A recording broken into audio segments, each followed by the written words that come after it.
It's 0427 hours in the freezing dark of the North Atlantic. A sonar ping breaks the silence. Sharp, sudden, and unmistakable. Something's out there. Deep underwater, a shadow moves. Silent, slow, deadly. Based on multiple naval reports from late 2024 and early 2025, this is the kind of scenario that military planners fear. A Yasen-M class Russian submarine, like the newly deployed Arkhangelsk, quietly slipping through NATO-monitored waters, close to where U.S. carrier strike groups operate. Above the surface, a fleet moves east. Let's say it's the USS Gerald R Ford strike group. Routine mission, standard patrol, until it's not. A detection is made. P-8 Poseidon aircraft scramble, sonobuoys hit the water, destroyers spread formation. The hunt begins. In war rooms and analyst briefings, the questions write themselves. How close could a Yasen sub get before being detected? Could it lock onto a carrier group without anyone knowing? And more importantly, is it already happening? Because Russia's undersea fleet isn't just expanding, it's evolving. While their surface navy struggles, their subs are built to stalk, strike, and vanish. Encounters like this may not make the headlines, but to naval intelligence communities on both sides, they're becoming uncomfortably real. And if one sub really did get that close to the world's most advanced aircraft carrier, well, that's not just bold, that's a big mistake. So, what would NATO be facing in a scenario like this? Well, let's break it down. The Yasen-M class submarine, like the Arkhangelsk, which officially entered service with the Russian Northern Fleet in late 2024, isn't just another piece of hardware. It's the sharpest blade in Russia's underwater arsenal. Built under Project 885M, this nuclear-powered attack sub is designed to do one thing better than anybody else and anything else: destroy surface fleets without ever being seen. It runs on a single OK 650-volt reactor, giving it near-limitless underwater endurance. But what makes it really dangerous is its stealth. The hull is coated with anechoic tiles designed to absorb active sonar. Its propellers, engineered for near-silent operation. And its hull shape allows it to slip beneath thermal layers, which are natural sonar blind zones in the ocean. Western analysts believe it may rival the U.S. Navy's Virginia-class subs in silence, something few other navies have ever achieved. Then, there's firepower. The Yasen class can carry up to 40 cruise missiles, including Kalibr for land and sea targets, Oniks, which are supersonic anti-ship, and possibly even hypersonic Zircon, capable of Mach 9 speeds and near impossible intercept. A weapon like that, launched from underwater, turns the deep ocean into a first strike platform without warning. And it's not a one-off. Russia currently operates at least 4 Yasen-class subs, with more under construction. They are part of a broader shift, investing heavily in underwater dominance as a counter to NATO's surface superiority. But why? Because Russia's surface fleet is aging, with ships like the Admiral Kuznetsov often out of action. So instead of matching the US carrier for carrier, Moscow is fielding a stealth-first strategy. Invisible, nuclear-armed predators roaming under the GIUK gap. And speaking of that, the GIUK gap, the choke point between Greenland, Iceland, and the UK, is a critical defense line.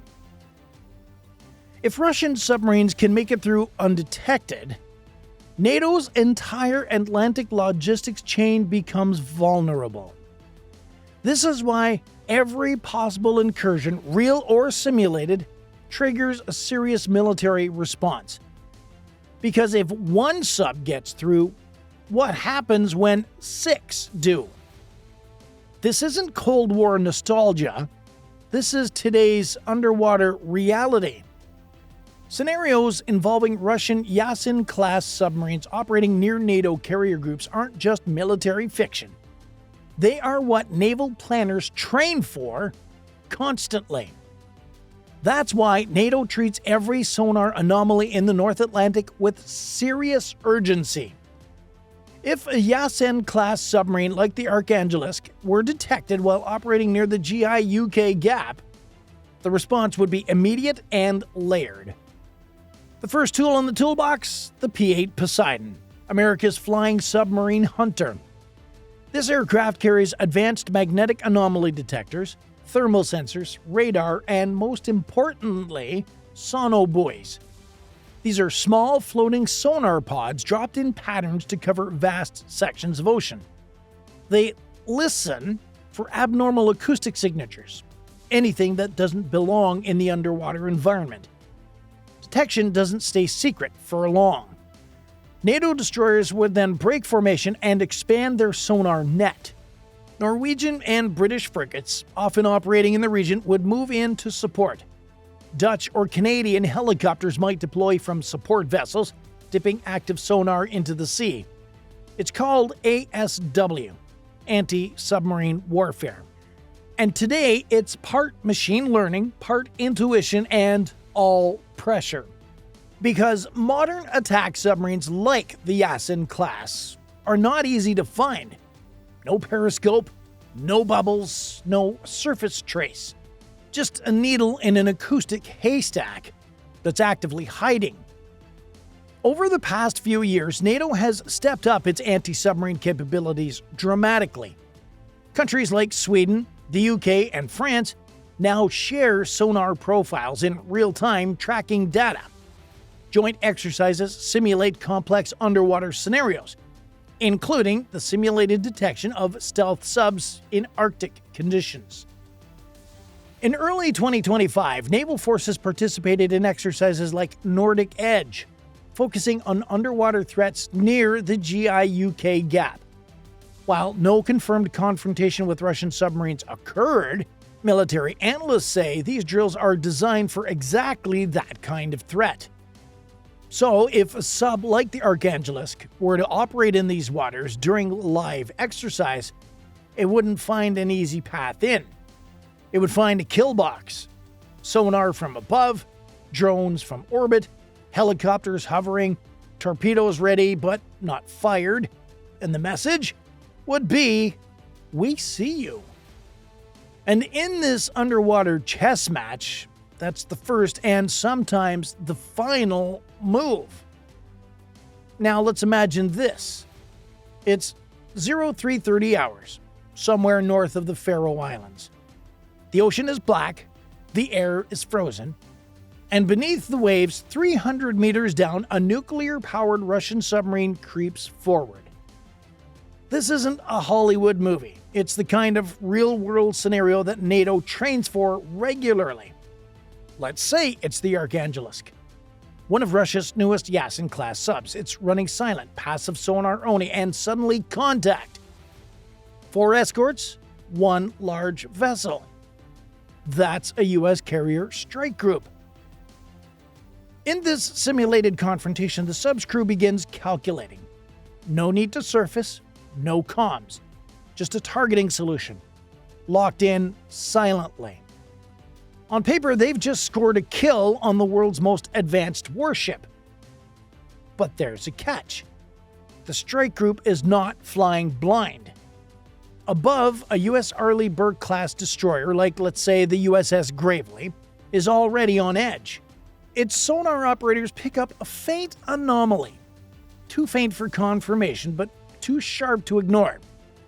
The response is automatic. ASW helicopters lift off from the carrier's deck.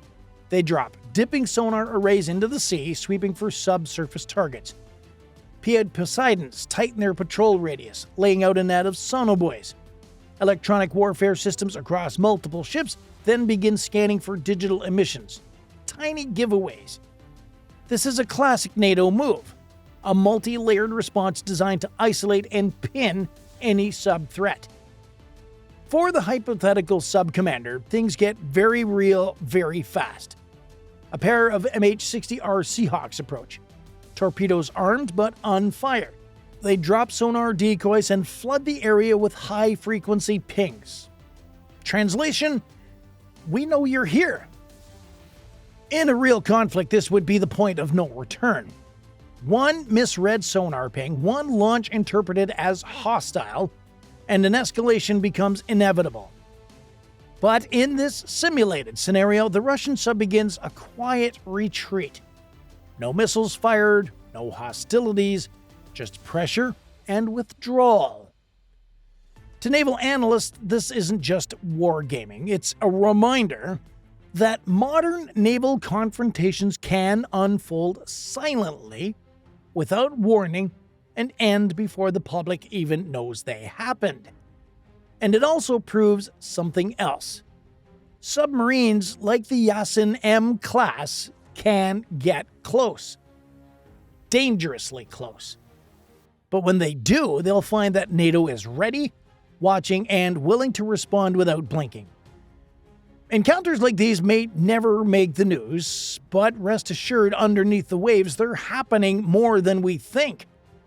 The silent threat from below isn't the only danger in modern naval conflict. Because in 2025, war doesn't just start with torpedoes, it might start with a keyboard. Just weeks after the Arkhangelsk joined the Russian Northern Fleet, Ukrainian cyber teams made global headlines. They breached Russian military systems and leaked sensitive data tied to the Boryay A-class submarine Knyaz Pojarsky. We're talking blueprints, patrol routes, and acoustic profiles. That's the kind of intel that can even expose a nuclear-powered ghost ship. Analysts believe that this breach could have implications far beyond a single ship. Yasen-class and Boryay-class subs share similar command and control architecture. If one can be hacked, well, what about the rest? In a real-world crisis, that could mean a stealth submarine being tracked not by sonar, but by software. Every movement, every decision, shadowed remotely. Suddenly, undersea warfare isn't just about engines and torpedoes, it's about firewalls, exploits, and digital traps. And it's not just NATO and Russia in the ring here either. In response to increasing cyber and subsurface tensions, Russia and China conducted joint naval exercises in the Sea of Japan. Their mission was to simulate the detection and the neutralization of a hostile foreign submarine. It was a signal, clear and public.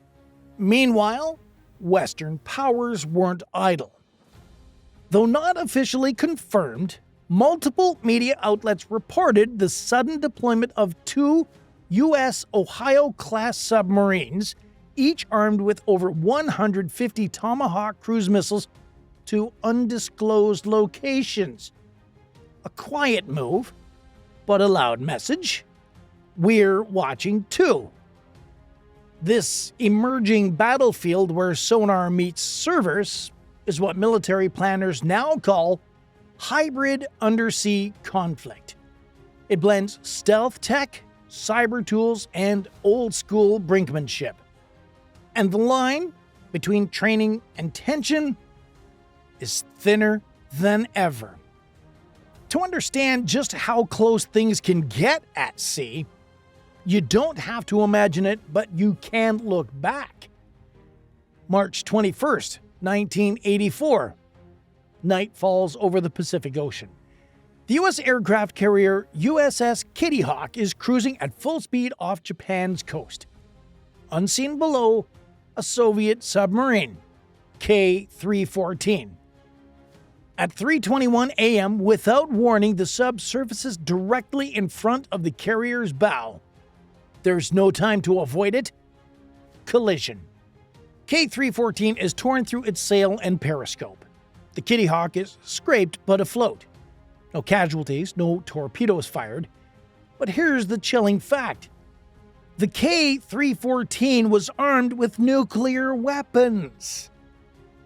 Today's subs are faster, stealthier, and deadlier. But they still operate in the same shadowy waters, testing limits, tracking targets, and sometimes getting way too close. So when Western navies take a sonar ping seriously, they're not overreacting. They've seen what happens when the invisible becomes unavoidable, and in the age of hypersonic missiles and cyber attacks, the risks are even higher. If submarines can now sneak past sonar, launch hypersonic missiles, and operate with digital silence, is the ocean still a safe place for global power balance? Or is it becoming the most dangerous front in modern warfare? I want to know what you think. Are these underwater confrontations just strategic posturing, or do they make the world genuinely more unstable? Drop your thoughts in the comments. And if you want to go a step further and support the channel directly, join the fleet. You get loyalty badges, priority replies, and help us surface even more true maritime stories. Click join on our channel page and get on board. Thanks for watching. And if you found this story eye-opening, hit like, subscribe, and consider joining the fleet for even more behind-the-scenes naval content. Until next time, watch the waves, because down there, silence usually means something's coming.